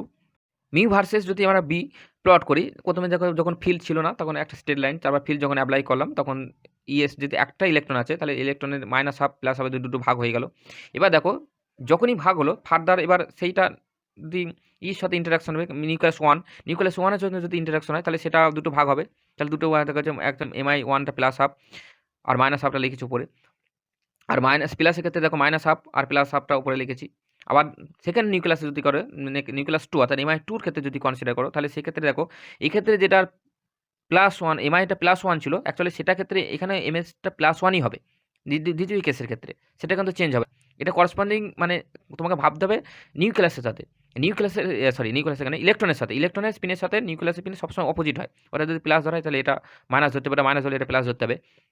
কিন্তু প্রথম যে নিউক্লিয়াস আর দ্বিতীয় নিউক্লিয়াসটা একই ধরনের পেকটা দেখা দেবে, কিন্তু ফার্দার দু ধরনের ভাগবে আর কি। প্লাস যেটা ভাবছে সেটা দেখো আবার ফার্দার দুটো ভাগে লিখেছি, -½ +½ আবার মাইনাসের জন্য যেটা লিখেছি সেটাও ফার্দার দুটো ভাবে লিখেছি। হ্যাঁ, -½ +½ আবার যদি MS যখন +½ ছিল তখনও Mi যখন -½ ছিল, তাহলে সেটা দুটো ভাগে লিখেছি, +½ -½ আচ্ছা, মাইনাসে যখন নিচের দিকে যায় সেটা মাইনাসের দিকে দ্বিতীয় ক্ষেত্রে নিউক্লিয়াস, প্রথম ক্ষেত্রে নিউক্লিয়াসের ক্ষেত্রে যখন Mi-টা -1 যে ক্ষেত্রে লিখেছি নিচের দিকে লিখেছি, দ্বিতীয় নম্বর নিউক্লিয়াসের ক্ষেত্রে সেই Mi-টা নিচের দিকেই লিখবো, -½ এর ভ্যালুটা। ঠিক আছে, -½ এর ভ্যালুটা নিচের দিকে লিখবো, +½ এর ভ্যালুটা উপর দিকে লিখবো। এভাবে করে ভাগ করেছি দেখো ছবি করে, এবং তার করেসপন্ডিং এনার্জিটা দেখো এক্সপ্রেশন যে ভ্যালুগুলো সেগুলো আমি ডান দিকে দেখো দেখিয়ে দিয়েছি। ঠিক আছে, তাহলে এবার দেখো ট্রানজিশন কোন ক্ষেত্রে হবে সেটা আমরা ডটেড লাইন দেখিয়েছি। মানে সেক্ষেত্রে যে ক্ষেত্রে MS delta MS +-1, delta Mi 0, সেই ক্ষেত্রে ট্রানজিশন হবে, সেই ক্ষেত্রে আমরা শুধুভাবে দেখিয়েছি। তাহলে একদম কম্প্যাক্ট থিওরি এখানে একটা তোমার চোখের সামনে ভেসে উঠছে কীভাবে ফার্দার যে হাইপার স্প্যানিং বা EPR স্পেক্ট্রামগুলো পাবো সেটা কিন্তু তোমরা এখানে দেখতে পাচ্ছ। ঠিক আছে, ক্লিয়ার? এবং এক্ষেত্রে 3টি কেস হতে পারে। কেস 1 যদি ভাবো, মানে A1 A2, অর্থাৎ প্রথম নিউক্লিয়াসের কাপলিং কনস্ট্যান্ট ভ্যালু যদি করেসপন্ডিং সেকেন্ড নিউক্লিয়াসের কাপলিং কনস্ট্যান্ট হয়, তাহলে 4 lines are equal intensity will be observe. আর কেস 2 যদি A1টা A2 হয়, তাহলে সেখানে কি হতে হয়, A2টা নেগলেক্ট করা হয়, তাহলে সেক্ষেত্রে দুটো নিউক্লিয়াসের সাথে ইন্টারাকশন হবে। মানে যেমন প্রথম একটা নিউক্লিয়াস ছিল, একটা ইলেকট্রন একটা নিউক্লিয়াস ছিল, সেক্ষেত্রে সেরকম হবে। কেস 3 যদি ইকুয়াল হয়, তাহলে সেক্ষেত্রে কী হবে, কোনো ইন্টারাকশন হবে না বেসিক্যালি। সেখানে মানে জেনারেলি যে রেশিও হয় সেই রেশিওটাই হবে, যেন নর্মাল যে EPR থাকে, EPR যেমন ছিল, যে স্পেকটা হওয়া উচিত যদি মানে ইন্টারাকশন না ধরতাম, তাহলে সেই ক্ষেত্রে সেই রকম পেকটাই হবে। এই 3টি কেস কিন্তু কনসিডার করা তুমি করতে পারো বা করা যেতে পারে। তাহলে এই যে 3খানা কেস যদি তুমি কনসিডার করো, তাহলে সেই কনসিডারের যে কেস কন্ডিশন সেটা দেখো আমি নেক্সট পেজে বলেছি। তাহলে কেস 3টা যদি ধরো A1 = A2, তাহলে সেক্ষেত্রে কীভাবে ডায়াগ্রামটা হবে দেখো, আমরা একই diagram potential energy versus external magnetic field B সেটা প্লট করেছি। তাহলে যেখানে MS এর -½ আর MS +½ সে দুটো ভাগে ভাগ হবে যখন ফিল্ড অ্যাপ্লাই করছি, এক্সটার্নাল ফিল্ড অ্যাপ্লাই করছি। MS-টা যখন -½ তখন MI এর জন্য প্রথম নিউক্লিয়াসের জন্য সেটা দুটো ভাগ হবে, সেটা মাইনাসের জন্য +I-টা নিচের দিকে হবে, -I-টা উপরের দিকে হবে। আর MS +½ এর জন্য -MI-টা নিচের দিকে আসবে, +MI-টা উপরের দিকে যাবে। সেটা করেছি। দ্বিতীয় নম্বর নিউক্লিয়াসের জন্য দেখো আবার ফার্দার একই নিয়মে ভেঙেছি, কিন্তু এখানে মজার ব্যাপার হবে, দেখো মাঝের যে পয়েন্টগুলো, দুটো নিউক্লিয়াসের যে মাঝের যে লাইনগুলো আসে সেই লাইনগুলো দেখো খুব কাছাকাছি হয়ে যাবে। দেখো প্রথম নিচের দিকে যে শুরু করে সেকেন্ড লাইনটা, আর একদম দেখো ওপরে দেখো দুটো লাইন কিন্তু মাঝামাঝি হয়ে যাবে, মানে এক অপরের কাছাকাছি হলে মার্চ করে যাবে, এটাকে মার্চ করে যাওয়া বলে। তাহলে মার্চ যদি করে যায়, তাহলে সেক্ষেত্রে লাইনটা কিন্তু একটাই হবে, ইন্টেন্সটা বেড়ে যাবে, ইন্টেন্সিটি বেড়ে, অর্থাৎ ইন্টেন্স একটা বোল্ড লাইন পাবে তুমি, EPR স্পেকটা পাবে। তাহলে এইভাবে করে তোমার সেই প্রেজেন্টটা দেখিয়েছি এখানে। ঠিক আছে, তো এই সমস্ত কেস কিন্তু হয়। এবং যদি তুমি মোর দ্যান মানে দুটো নিউক্লিয়াস, মোর দ্যান 3 বা n সংখ্যক নিউক্লিয়াস যদি কনসিডার করো, তাহলে সেক্ষেত্রে কিন্তু মানে তুমি এই পোটেনশিয়াল এনার্জি ইন্টারাকশন এনার্জিকে যোগ হয়ে যাবে। এন আমি লিখেছি ইন্টারাকশন অফ এন নিউক্লিয়ার, তার যে এনার্জির এক্সপ্রেশন যদি এখানে একটা মাত্র অন নাম্বার অফ ইলেকট্রন থাকে এবং এন সংখ্যক যদি নিউক্লিয়ার কনসিডার করি, তাহলে সেক্ষেত্রে potential energy V is equal to হবে G into B mu B into M S plus A one M S M I one plus A two M S M I two plus dot dot dot M N M S MI N. অর্থাৎ এখানে দেখো number of the unpaired electron কিন্তু 1 ধরা হচ্ছে এবং number of the nucleus এখানে কিন্তু N সংখ্যক যদি নিউক্লিয়াস থাকে তাহলে এন সংখ্যক নিউক্লিয়াসের সাথে ওই আনপেয়ার ইলেকট্রনটা কি ইন্টারাকশন আসবে, তাহলে টোটালি যে এনার্জি সেটা ইন্টারাকশন যে হয়ে যতক্ষণে যাচ্ছে সেইভাবে লিখবো। এবং total number of the transition যদি কনসিডার করো তার যে সূত্র কি ছিল 2ni+1, 2ni+1, তাহলে এখানে এন এর মানটা কি, এখানে এন এর মানটা number of the unpaired electron যেখানে 1, তাহলে এন এর মান যদি 1 বসে তাহলে হয়ে যাবে কি 2i1+1 into 2i2+1 into plus 2i3+1 plus dot dot dot 2in+1, তাহলে এভাবে করে হবে যেহেতু এখানে number of the unpaired electron 1 ধরা আছে এবং এমআই মানটা কত হয়, এমআই এর মানটা প্লাস হাফ আর মাইনাস হাফ হয়, সেটা যদি হয় টোটাল দুটো হতে পারে, তাহলে দুটো হলে ধরো পারমিটেড লাইন হবে, সেই লাইনটা কত হবে n+1, total number of the n+1 হবে, সংখ্যক হবে। এটা একটা দিন পার্ট গেলো। আর একটা পার্ট হলো যে এই যে আমরা লাইনগুলো মানে স্পেকট্রাগুলো পাচ্ছি, এই স্পেকটার যে ইন্টেন্সিটি, সেই ইন্টেন্সিটি রেশিওটা কত হবে, সেই যে সূত্র একটা সূত্র হচ্ছে পারমিটেশন কম্বিনেশনের যে সূত্র ডিজেনেসি, সেটা হয় NCM equal to factorial of N by divided by factorial M into N minus M factorial, যেখানে M is equal to 0 1 2 3, N is equal to number of the nuclear. এই নিউক্লিয়ার হচ্ছে অড নাম্বার নিউক্লিয়ার, অবশ্যই odd number of the electron মানে যে কোনো momentum value আছে সেইগুলো নিউক্লিয়ারগুলো আর কি কনসিডার করা হবে, ঠিক আছে। তাহলে এইভাবে করে এটা হয়। এম এর মানটা দেখো 0 1 2 3 করে বসা যাবো, এন এর মানটা দেখে আমরা বলে মানে কোন সিস্টেম কনসিডার করছি সেই সিস্টেমে আমরা সেখান থেকে নিউক্লিয়াসটা পেয়ে যাবো। এম এর মানটা কীভাবে করবো, এম এর মানটা বসাতে যতক্ষণ আমি M is equal to N হচ্ছে N M M equal to N না হচ্ছে ততক্ষণ আমি বসাতে যাবো। সাপোজ এম এর মান যখন 0 বসাবো তখন একটা ভালো পাবো, কারণ এন এর মানটা এখন ফিক্সড। এন এর মান ফিক্সড কার ক্ষেত্রে, পার্টিকুলার একটা সিস্টেমের ক্ষেত্রে এন এর মান ফিক্সড, কারণ এই নাম্বার অফ দি নিউক্লিয়াস ধরো বেঞ্জিনের ক্ষেত্রে নাম্বার অফ দি নিউক্লিয়াস কত, হাইড্রোজেন যদি কনসিডার করি, হাইড্রোজেন কনসিডার করি তাহলে এখানে 6টা, তাহলে এন এর কাছে 6টা, ঠিক আছে। আবার যদি প্যারাবেঞ্জো কুইনন করি তাহলে সেখানে এন এর মানটা কত হবে, প্যারাবেঞ্জো সেখানে 4 হবে। দেখো প্যারাবেঞ্জো কুইনন মানে 6টা কার্বন আছে সেটার ব্যাপারটা নয়, কতগুলো হাইড্রোজেন আছে সেইটা কিন্তু কনসিডার তোমাকে ভাবতে হবে। এখানে অবশ্যই হাইড্রোজেন গুণ, ইপিআরটা ম্যাক্সিমাম হাইড্রোজেন ইলেকট্রনের ক্ষেত্রে, ঠিক আছে, হাইড্রোজেনের যে নিউক্লিয়াস তার ক্ষেত্রে বা হাইড্রোজেনের সিস্টেমে যে হাইড্রোজেনিক সিস্টেম যে ইলেকট্রন তার ক্ষেত্রে, ঠিক আছে, মনে থাকবে। আচ্ছা, তাহলে এখানে দেখো যদি বেঞ্জিনের ক্ষেত্রে তুমি কনসিডার করো তাহলে এখানে হাইড্রোজেন 6, তাহলে এন এর মান কিন্তু 6 বসে যাবে। এম এর মান কত হবে, 0 এর জন্য একটা ভ্যালু হবে, 1 এর জন্য একটা ভ্যালু হবে, 2 এর জন্য একটা ভ্যালু হবে, 3 এর জন্য একটা ভ্যালু হবে, 4 এর জন্য একটা ভ্যালু হবে, 5 এর জন্য একটা ভ্যালু হবে, 6 এর জন্য একটা ভ্যালু হবে, 7 কিন্তু বসানো যাবে না, কারণ n মাইনাস এম অর্থাৎ 6 - 7, তাহলে সেখানে -1 এর ফ্যাক্টরিয়াল হয় না, 0 তৈরি যেতে পারো। তাহলে এইভাবে করতে তুমি ইন্টেন্সিটি রেশিওটা পাবে, কত রেশিও দেখা যাচ্ছে। তুমি যদি কনসিডার করো প্যারাবেঞ্জো কুইনন তাহলে সেখানে n এর মান 4, এম এর মানটা 0 1 2 3 একটা 4 পর্যন্ত বসাতে পারো, তাহলে তার ভ্যালুগুলো কত হবে, 4C10 sorry 4 two the power C0, 4C1, 4C3, 4C4, তাহলে 1:4:6:4:1, এইভাবে করে কিন্তু পারমিটেশন কম্বিনেশন মানে ইপিআর যে ইন্টেন্সিটি ভ্যালু মানে লাইনের যে ইন্টেন্সিটি রেশিও সেটা কিন্তু এইভাবে করে পাবে। খুব very very important for net exam, কীভাবে তোমার ইন্টেন্সিটি রেশিওটা কোনো সূত্র কিন্তু ইপিআরের ক্ষেত্রে খাটবে না, একমাত্র এই সূত্রটাই খাটবে ইন্টেন্সিটি অফ দি লাইন যদি বলে, ঠিক আছে। তাহলে এইটাকে তুমি যদি এবার তুমি যদি সেই জিনিসটাকে ছবি আকারে দেখো, ডায়াগ্রাম হিসাবে দেখো, তাহলে সেটা কীভাবে দেখবে। তাহলে এক্ষেত্রে দেখো প্রেজেন্টেশনটা কীভাবে দেখিয়েছি দেখো, প্যারাবেঞ্জো কুইননের ক্ষেত্রে এক্ষেত্রে 4টে নিউক্লিয়াস আছে, 4টে নিউক্লিয়াস আছে মানে দেখো আমি একটা ইলেকট্রনের ক্ষেত্রে যেমন -1/2 +1/2 হিসাবে আমরা দেখেছি, নিচেটা -1/2 উপরটা প্লাস আমি লিখে নিই, ভেবে নাও। এবার দেখো এখানে কটা নিউক্লিয়াস আছে, 4টে নিউক্লিয়াসের জন্য আই এর ভ্যালুটা কত হবে, প্রত্যেকটা ধরো -1 করে যদি সরি হাফ করে যদি ধরো half plus half plus half plus 2 হবে, তাহলে কতগুলো ভালো হতে পারে, 2 1 0 -1 -2, 5টা হতে পারে, আমি 5টা লিখেছি। তাহলে মাইনাসের জন্য 5টা, প্লাসের জন্য 5টা, তাহলে 5টা থেকে 5টা, তাহলে ট্রানজিশন কোন কত হবে, MI is equal to delta MI is equal 0, তাহলে +2 থেকে +2 হতে পারে, +1 থেকে +1 হতে পারে, 0 থেকে 0 হতে পারে, -1 থেকে -1 হতে পারে, -2 থেকে -2 হতে পারে, তাহলে টোটাল কত ট্রানজিশন হতে 5টা ট্রানজিশন হতে পারে। এবার সেটা দেখি দেখো 5টা স্পেক্ট্রা দেখি অ্যাবজর্পশন স্পেক্ট্রে, আর যদি ডেরিভেটিভ স্পেক্ট্রা দেখি তাহলে ডেরিভেটিভ স্পেক্ট্রা এভাবে দেখো, খুব ইন্টারেস্টিং জিনিস। তাহলে কিন্তু এখানে কিন্তু যে এমআই এর ভ্যালুটা সামেশন হয়, তো কতগুলো নিউক্লিয়াস আছে তার সামেশন করবো, +1 +1 +1 +1 4 2 হবে, ঠিক আছে, ক্লিয়ার। চলো নেক্সট পেজে একটা দেখো ম্যাককুনেল একটা বলে একটা রুল আছে, সেই রুলটাকে দেখো খুবই ইম্পর্টেন্ট, মানে একটা রুল। সেটা হচ্ছে যে আমরা যে হাইপার স্পাইন স্প্লিটিং কনস্ট্যান্ট বলেছি, সেই কনস্ট্যান্টের সাথে আনপেয়ার স্পিন ডেন্সিটির একটা রিলেশন আছে। সেটা কিন্তু ম্যাককোনেল দিয়েছে। সেই রিলেশনটা কি alpha H equal to Q into rho pi C. এটা কিউটা হচ্ছে একটা স্পিন পোলারাইজেশন প্যারামিটার, যেটা একটা কনস্ট্যান্ট টার্ম। সেটা ভ্যালুটা দেওয়া থাকবে পরীক্ষার সময়, এখান থেকে অঙ্ক দেয়। আর রোর ভ্যালু যেটা সেটা ক্যালকুলেট করতে হবে। দেখো আমি পরবর্তী পেজগুলো আছে, দেখো কীভাবে আমি এটা ক্যালকুলেট করা হয়। তাহলে সেখান থেকে আমি পেয়ে যাবো এইচ এর মানটা থাকে। এখান থেকে অঙ্ক করে নেটের ক্ষেত্রে এখান থেকে খুব ইম্পর্টেন্ট, বিশেষ করে গেট পরীক্ষা তো আসে। ঠিক আছে, তারপরে দেখো আমি লিখেছি explanation of EPR spectrum of various system. Electronic সিস্টেমের ক্ষেত্রে বা বিভিন্ন মলিকুলের ক্ষেত্রে কীভাবে ইপিআর স্পেকটা বার করা হয়, কতগুলো নাম্বার অফ ইপিআর স্পেকটা পাওয়া যাবে সেটা। তাহলে আমরা দেখো, যদি প্রথমে দেখো CH3 ডট যদি সিস্টেম ভাবি, সেখানে আমি আগেই বলেছি ইপিআর স্পেকট্রাটা কেবলমাত্র হাইড্রোজেন অ্যাটমের ক্ষেত্রেই কনসিডার করা হয়। তাহলে এখানে হাইড্রোজেন অ্যাটম কতগুলো আছে? এখানে হাইড্রোজেন অ্যাটম 3টে আছে। তাহলে হাইড্রোজেন অ্যাটম 3টে।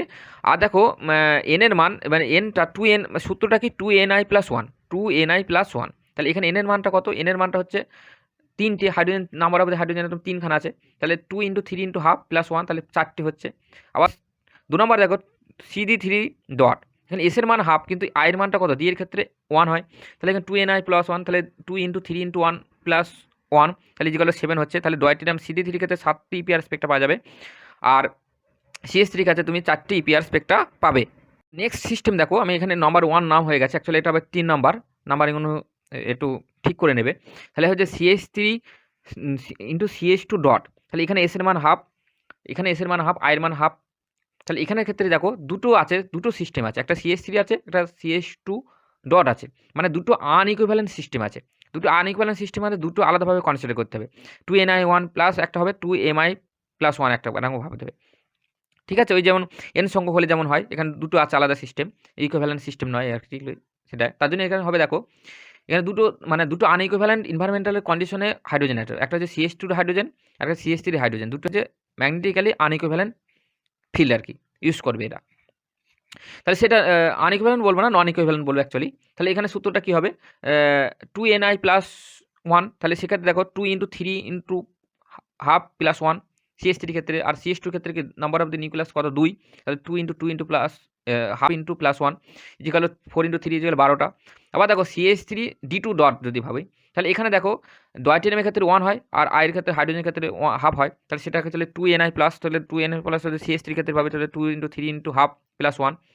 আর ডয়টেনিয়াম ক্ষেত্রে কত? 2 × 2 × 1 +1, তাহলে এখানে 4 × 5 20টা হবে। পিরিডিনের ক্ষেত্রে যদি ভাবো, তাহলে পিরিডিন হাইড্রোজেন কটা আছে? 4টে। দেখো 4টে হাইড্রোজেনে ইকুইভ্যালেন্ট হাইড্রোজেন, তাই না? 4টে হাইড্রোজেনই কিন্তু ইকুইভ্যালেন্ট হাইড্রোজেন। আচ্ছা, এখানে 4টে হাইড্রোজেন ইকুইভ্যালেন্ট হাইড্রোজেন ঠিকই আছে, কিন্তু নাইট্রোজেনের স্পিন কত হয়? নাইট্রোজেনের স্পিন হয় অ্যাকচুয়ালি অ্যাঙ্গুলার ভ্যালু 1 হয়। নাইট্রোজেনের ক্ষেত্রে অ্যাঙ্গুলার ভ্যালু কত হয়? 1 হয়, হাফ হয় না, 1 হয়, সরি 1। তাহলে এনের ক্ষেত্রে আই এর ভ্যালু 1, তাহলে এখানে এন কটা আছে? দুটো। তাহলে সূত্র হবে 2ni+1 × 2mi+1। তাহলে এখানে ক্ষেত্রে 2 এর মধ্যে হাইড্রোজেনের ক্ষেত্রে দিতে হবে 2 × 4 × হাফ +1, আর নাইট্রোজেনের ক্ষেত্রে দিতে হবে 2 × 2 × 1 +1, কারণ হচ্ছে নাইট্রোজেনের ক্ষেত্রে আয়ের মানটা 1 হয়। তাহলে 5 × 5 25টা হচ্ছে। তাহলে এইভাবে করে কিন্তু তুমি ভালো করতে বার করতে পারো। পিরিডিনের ক্ষেত্রে তুমি এইভাবে করে বার করতে পারলে পিরিডিনের ক্ষেত্রে গেল। তারপরে যেটা যদি তুমি আরও ফার্দার যদি ভাবো, নেক্সট পেজে দেখো আমি সেটা বলেছি। তবে পিরিডিন টাইমে যদি নিউক্লিয়াস ভাবো, সেখানে এস এর মান হাফ, আর আই ইজিক্যাল টু হাফ যদি ধরো, তাহলে এই টাইপে যদি নিউক্লিয়াস ধরো, তাহলে এখানে কত রকমের নন ইকুইভ্যালেন্ট ম্যাগনেটিক এনভায়রনমেন্টাল আছে দেখো, এনভায়রনমেন্ট আছে দেখো। দেখো নাইট্রোজেনের ডান দিকে যদি দুটো হাইড্রোজেন আছে, তাহলে সেটা একটা ধরনের এক ধরনের মানে ম্যাগনেটিক্যালি ডিফারেন্ট হাইড্রোজেন আর কি। নাইট্রোজেনের আয়ের মান কত? 1 হয়, সেটা নিচে দুটো আলাদা ধরনের। তারপর যদি ডান দিক দিয়ে বাঁ দিকে আসো, নাইট্রোজেনের মধ্যেখানে যে দুটো হাইড্রোজেন আছে, মানে মধ্যেখানে রিংয়ের যে দুটো হাইড্রোজেন সেই দুটো আলাদা। তারপরে আবার বাঁ দিকে দুটো হাইড্রোজেন, সেটা আলাদা। একদম বাঁ দিকে দুটো হাইড্রোজেন কিন্তু আলাদা। তাহলে এখানে 5 ধরনের নন ইকুইভ্যালেন্ট ম্যাগনেটিক ফিল্ড আছে, মানে এনভায়রনমেন্ট আছে। তাহলে সেক্ষেত্রে সূত্রটা কি 2ni+1 2mi+1 2mi dash plus i+1 2mi double dash i+1 2mi double triple dash i+1, এইভাবে করে সূত্র 5টা ম্যাগনেটিক ফিল্ড। তাহলে দেখো সব ক্ষেত্রে দুটো করে আলাদা আলাদা হবে। একমাত্র নাইট্রোজেনের ক্ষেত্রে আয়ের মানটা 1 হবে, তাই সেইভাবে করে আমি লিখবো 2 × 2 × half +1 2 into 2 into half plus 1, 2 into 2 into half plus 1, 2 into 2 into half plus 1, আর 2 ইন্টু 2 ইন্টু 1 প্লাস 1, অর্থাৎ নাইট্রোজেনের ক্ষেত্রে 1 হয় আয়ের মানটা। ঠিক আছে, তাহলে 3:3:3:5 অ্যাকচুয়ালি 405টা স্পেকট্রা দেখা যাবে। ঠিক আছে, এইভাবে করে কিন্তু ইপিআর স্পেকট্রাটা খুব সহজে ক্যালকুলেট করা যায়। ঠিক আছে, এইবার যদি তোমার এরকম বলে যে একটা ধরো বিভিন্ন ধরনের কোশ্চেন আছে, সেই কোশ্চেন দেখো আমি একটা কিছু কোশ্চেন আমি আলোচনা করেছি, খুব ইম্পর্টেন্ট ফর নেটের এক্সামের ক্ষেত্রে। কোশ্চেনটা দেখো কী বলছে, লিখেছে how many EPR absorption lines do you expect for naphthalene negative ions if the lowest unpaired molecular orbital of naphthalene is the form of, যেখানে দেখো সাইজ 6 ইজিকাল বলে দিয়েছে, এরকম একটা এক্সপ্রেশন দিয়ে দিয়েছে, and where the numbering of the cation atom is naphthalene is, নাম্বারিংটা করে দিয়েছে, কীভাবে নাম্বারিংটা করবে, predict the hypersonic cleaning constants due to alpha and beta carbon atom. ঠিক আছে, তাহলে এইভাবে কোশ্চেনটা দিয়েছে এবং অ্যান্সারটা দেখো কী হবে, নেক্সট পেজে আমি দেখো লিখেছি। কত ধরনের ইপিআর স্পেকট্রা দেখা যাবে, দেখো কতগুলি নন ইকুইভ্যালেন্ট ম্যাগনেটিক এনভায়রনমেন্ট আছে 2 ধরনের। তাহলে আমি লিখেছি দেখো 2ni+1 2mi+1, যেক্ষেত্রে দেখো একটা নাইট্রোজেনের মানে একক্ষেত্রে দেখো 4টে হাইড্রোজেন একই এনভায়রনমেন্টের আছে, তাহলে 2 ইন্টু 4 ইন্টু হাফ প্লাস 1, আর দেখো বাকি 4টে দেখো একই এরকমের আছে, তাহলে 2 ইন্টু 4 ইন্টু হাফ প্লাস 1, তাহলে দেখা হচ্ছে মানে তাহলে 5:5 মানে 25টা ইপিআর সিগনাল দেখা দেবে। এবার ম্যাককুরিন ইলেকট্রন অনুযায়ী যদি করো, দেখো এই ইলেকট্রনগুলো পাই ইলেকট্রনের যে ইলেকট্রন ডেনসিটি যে দেখো 1 4 5 8 কার্বনকে যদি ভাবো, এই 1 4 5 8 তার ক্ষেত্রে যে ইলেকট্রন ডেনসিটি কত আছে 0.4253। তুমি কোশ্চেনে যাও, কোশ্চেনে সাইজ 6 কী লেখা আছে দেখো, দেখো ব্যাকেটের মধ্যে মধ্যে দেখো লেখা আছে না, যে সংখ্যাগুলো সেখানে দেখা যায় মানে কার্বন সংখ্যা দেওয়া আছে, দেখো 1 দেওয়া আছে, 4 দেওয়া আছে, 5 দেওয়া আছে, অথবা 8 দেওয়া আছে। ঠিক আছে, তাহলে তার ক্ষেত্রে যে কত ভ্যালুটা 0.4253, তাহলে সেখানে 4 স্কোয়ার করেছি, এবং আর তার তার যে ভ্যালুটা হয় যে সেটা হচ্ছে 0. স্কোয়ার করলে হবে 0.1809। হেন্স সেই ক্ষেত্রে আলফা AH অর্থাৎ কাবলিং কনস্ট্যান্টের ভ্যালুটা কিউ ইন্টু রো পাই সি। এর কিউ এর ভ্যালুটা কত, কিউ এর ভ্যালুটা হচ্ছে কিউ এর ভ্যালুটা অ্যাকচুয়ালি 25 মানে 25 ইন্টু 25 ইন্টু 10⁻⁴ টেসলা, এটা অ্যাকচুয়ালি দিয়ে থাকবে পরীক্ষার সময়, এই ভ্যালুটা দেওয়া থাকবে। ঠিক আছে, ইন্টু রোটা বার করেছি, রোটার মান কত বার করেছি, ইলেকট্রন ডেনসিটি যেটা 0.1809, তাহলে হয়ে যাচ্ছে 4.52 ইন্টু 10⁻⁴। ঠিক আছে, তারপরে দেখো সেকেন্ড কন্ডিশনে দেখো যে আসো, তাহলে যদি সেটা আসে পাই ইলেকট্রন 2 3 6 7, আবার কোশ্চেনে দাও, কোশ্চেনে দেখো আবার কোশ্চেনে যাও, সেখানে দেখো দিয়ে আছে প্লাস করে যে থার্ড ব্র্যাকেটের সেকেন্ড মানে থার্ড ব্র্যাকেটের মধ্যে যে তার আগে দেখো 0.2629 আছে, তাহলে সেটাকে স্কোয়ার করেছি, তাহলে সেই স্কোয়ার করে সেখান থেকে সিমিলারভাবে এইচ ভ্যালুটা বার করেছি, তাহলে সেটা 1.73 ইন্টু 10⁻⁴ টেসলা হচ্ছে। তাহলে অবজার্ভ ভ্যালু দুটো দেখা যাবে, সেটা হচ্ছে 4.94 ইন্টু 10⁻⁴ টি অ্যান্ড 1.83 ইন্টু 10⁻⁴ টি এক্সপেক্টলি। তাহলে এইখান থেকে একটা নেটের কোশ্চেন কিন্তু পরীক্ষার সময় খুব আসে। ঠিক আছে, এটা একটা কোশ্চেন নাম্বার 1। কোশ্চেন নাম্বার 2 দেখো, নেক্সট পেজে আমি বলেছি। কোশ্চেন নাম্বার 2 দেখো, predict the intensity distribution of hyperfine lines of ESR spectrum of the radical dot CD3, যেখানে I = 1 for D, এটা আমরা আগেই জেনে এসেছি। তাহলে অ্যান্সার CD3 ডট, তার কী হবে, নাম্বার অফ দি লাইন কত হবে 2ni+1, তাহলে 2 ইন্টু 3 ইন্টু 1 + 1, কারণ ডি এর ক্ষেত্রে আয়ের মান 1, তাহলে 7টা হচ্ছে। তাহলে তার যে ইন্টেন্সিটি যে প্রেডিক্ট কীভাবে করা হবে, দেখো ইন্টেন্সিটি এখানে নাম্বার অফ দি নিউক্লিয়াই কত 3টে আছে। ঠিক আছে, তাহলে সেক্ষেত্রে আমরা দেখো আমরা যে সূত্র পড়েছিলাম সেই সূত্র অনুযায়ী করবা, তোমার actually NCM is equal factorial of n by divided by factorial m into factorial n - m into factorial. তাহলে সেই সূত্র অনুযায়ী কখন করা যাবে, সেক্ষেত্রে হাইড্রোজেন যখন হবে তোমার আনপেয়ার, যখন এমআই এর মানটা যখন আমি লিখে দিয়েছিলাম, যখন +½ আর -½ হবে, অর্থাৎ হাফ হবে। কিন্তু এক্ষেত্রে তুমি ডয়টেরিয়ামের ক্ষেত্রে কী হবে, আয়ের মানটা তো 1, তাহলে সেই ক্ষেত্রে ওই সূত্র কিন্তু আর প্রযোজ্য হবে না। ঠিক আছে, ক্লিয়ার? ওই সূত্রে কিন্তু যখন আমি বলেছিলাম তখন দেখবে তার আগে লেখা আছে, মাথার উপরে লেখা আছে কোন কন্ডিশনে। ঠিক আছে, তাহলে এই ক্ষেত্রে দেখো আমি একটা প্রেজেন্টেশন করেছি, এখানে কটা নিউক্লিয়াস আছে 3টে, তাহলে 3টে নিউক্লিয়াস দেখো, একটা যখন আনপেয়ার ইলেকট্রন ছিল, সেই আনপেয়ার ইলেকট্রনের জন্য দুটো ভাগ হয়েছে, সেইটা দেখো সেখান থেকে দেখো mi1 যখন বলছি, তাহলে এক্ষেত্রে আয়ের মান কত 1, তাহলে 1 এর জন্য কত -1 0 +1, তাহলে সেটা 3টে লাইন পেয়েছি। সেখান থেকে তো ফার্দার যখন I2 বলছি mi2 বলছি, তা তখনও সেটা প্রত্যেকটা 3টি করে ভাগ হবে, তাহলে প্রত্যেকটা লাইন 3টি করে ভাগ হয়েছে, তাহলে এটা। তারপর MI3 যখন বলছি তাহলে তার প্রত্যেক লাইন তখনও তার প্রত্যেকটা লাইন 3টি করে ভাগ হয়েছে। তাহলে দেখো এইভাবে করে লাইন ভাগ হতে দেখো মধ্যের যে ব্যাপারগুলো হচ্ছে, দেখো টেরের বাঁদিকে আর ডান দিকের শেষে দেখো 1:1 হচ্ছে। তারপরে দেখো কটা লাইন হয় 3টে, তাহলে 3। তারপর দেখো 6টা লাইন একসাথে হচ্ছে, মার্চ হয় 6টা, তারপর 7টা দেখো মার্চ হয় 7টা, তারপর 6 আবার 3 তারপর 1। তাহলে এইভাবে রেশিওর ইন্টেন্সিটি হয়। পরীক্ষার সময় এখানে করে দেখতে হবে, তোমার এইভাবে ইচ্ছে মতো করতে পারবে না। তাহলে এইভাবে করে কিন্তু তুমি CD3 ক্ষেত্রে ইন্টেন্সিটি যে রেশিও সেইভাবে পাবে। ঠিক আছে, নেক্সট কোশ্চেন দেখো। কোশ্চেন নাম্বার 3 লিখেছি দেখো, a radical containing two non equivalent proton with splitting constant 2.0 mt and 2.6 mt gives a spectrum centered on 332.5 mt. At what field on do the hyperspine lines lie and what are their relative intensities? অর্থাৎ ফিল্ডটা চেয়েছে এবং তার relative intensity ratio সেটা চেয়েছে। ঠিক আছে, তাহলে আমরা দেখো এখানে টু নন ইকুইভ্যালেন্ট সিস্টেম আছে। তা টু নন ইকুইভ্যালেন্ট সিস্টেম মানে কি, তার যে ভ্যালু যে ভ্যালুটা হবে B=B0। B0টা কি, যখন ইকুইভ্যালেন্ট সিস্টেম ছিল না আর কি, মানে স্প্লিটিং ব্যাপারটা ছিল না, ইন্টারাকশন এনার্জি যে ছিল না তখন, তাহলে A1 MI1 plus A2 MI2, যেখানে A1 আর A2 ভ্যালুটা দিয়ে দিয়েছে। ঠিক আছে, তাহলে সেইভাবে করে দেখো যে পোটেনশিয়াল এনার্জি যে ভ্যালু, সেখানে যে ফিল্ডের যে টোটাল যে এনার্জির এক্সপ্রেশন, সেখানে B1 B2 B3 B4 পাবো। করেসপন্ডিং দেখো আমি ভ্যালুগুলো বসিয়েছি। দেখো MI এর 1 এর আর MI2 প্লাস হাফ আর মাইনাস হাফ হয় ভ্যালুগুলো। তাহলে সেইভাবে করে দেখো 4টে ভ্যালু করেসপন্ডিং বসিয়ে B1 B2 B3 B4 পেয়েছি। তাহলে দেখো প্রত্যেকটা ভ্যালু দেখো, B1 এর ক্ষেত্রে হয়েছে 334, 334.8 mt, তারপরে B2 হয়েছে 332.8 mt, B3 এর ক্ষেত্রে হয়েছে দেখো 332.2 mt, আর B4 এর ক্ষেত্রে 330.2 mt। তাহলে এই যে ফিল্ডের যে রেশিও আর কি, তাহলে রেশিওগুলো মোটামুটি সব দেখো একই, মানে ওই সামান্য একটু ডিফারেন্স, মানে আমি কি বলতে পারি, all 4 lines will be equal intense, অর্থাৎ 4টে লাইনই কিন্তু ইন্টেন্সিটি কিন্তু ইকুয়াল হবে। কারণ যেহেতু ফিল্ডের স্ট্রেন্থটার অ্যাকচুয়ালি নেই, তাহলে এই কোশ্চেনটা এখানে এটা চেয়েছিল। আর হোয়াট ফিল্ডগুলো বার করেছে এবং ইন্টেন্সিটি রেশিও চেয়েছিল, রেশিও দেখে মোটামুটি 1 হবে। তাহলে 3 নম্বর কোশ্চেনটা এখানেই শেষ। নেক্সট দেখো লাস্ট আমি 4 নম্বর কোশ্চেনটা নেক্সট পেজে আমি আলোচনা করেছি।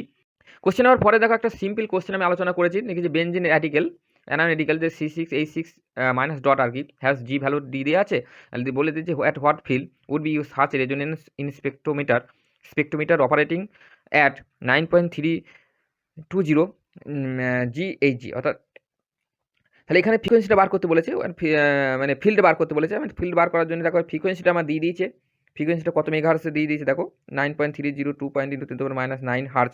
G মানে হচ্ছে 10⁻9, সরি 10⁻9 আর কি, -9 সরি 10⁻9 হার্জ। তাহলে সেখানে ফ্রিকোয়েন্সি দিয়ে দিয়েছে, তাহলে সেখানে ফ্রিকোয়েন্সি যদি দেয় তাহলে ডেল্টা ই অর্থাৎ এক্সপেন্স মানে এনার্জিটা পেয়ে যাবো। তাহলে এনার্জি যে ভ্যালু H নিউ, তাহলে H নিউ ভ্যালুটা H এর প্ল্যাঙ্ক কনস্ট্যান্ট ভ্যালুটা গুণ করেছি, তাহলে সেখান থেকে কত এনার্জিটা বার করেছি 6.164 × 10⁻24 জুল।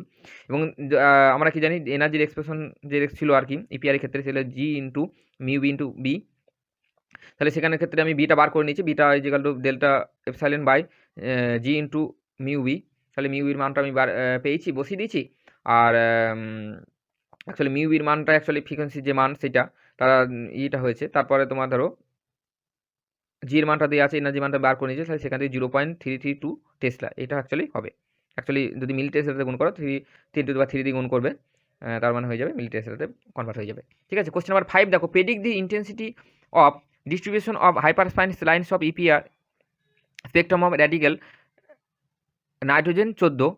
এখানে n ইজ ইকুয়াল টু 1 আর এর মানটা দিয়ে দিয়েছে 1.02 milli tesla and what 2 equivalent protons.